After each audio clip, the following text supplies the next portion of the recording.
This Sunday on Untouchable Files, here on the MC Lang Katalang show Mzuka Kibao TV, we open a file that many have been afraid to touch, a story raising serious questions about governance, fairness, and accountability within Kenya's public health sector.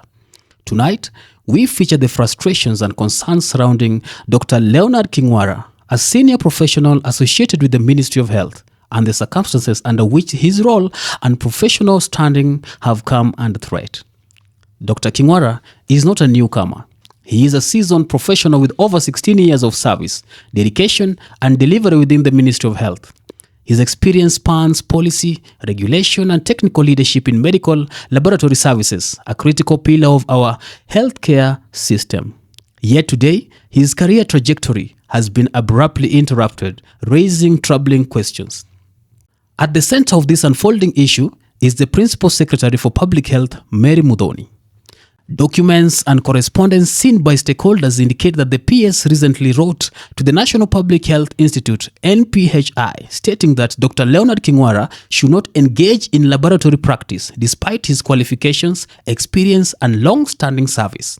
This decision, according to insiders, has shocked professionals across the health sector.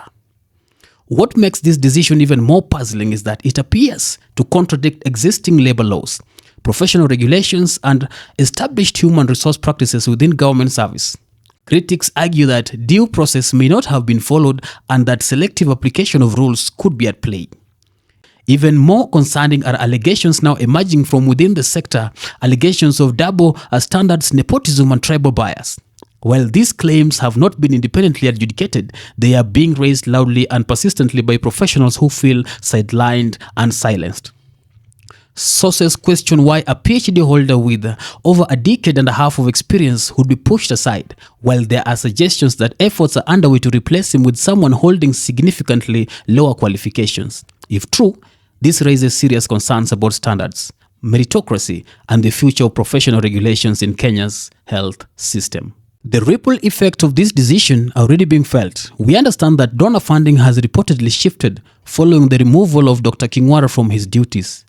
Development partners, it is said, have cited instability, governance concerns, and lack of continuity as reasons for reconsidering their support. At a time when our health sector can least afford uncertainty, these developments are deeply troubling.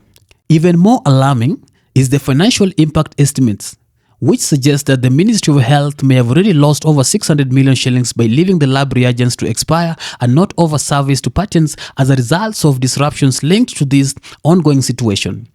Public funds, your money, potentially wasted in what critics are calling an avoidable administrative circus. And the crisis doesn't stop there. Kenya now faces the risk of suspension of laboratory accreditation due to the failure of transition to ISO 15189-2022, an internationally recognized standard that was supposed to be implemented within set timelines.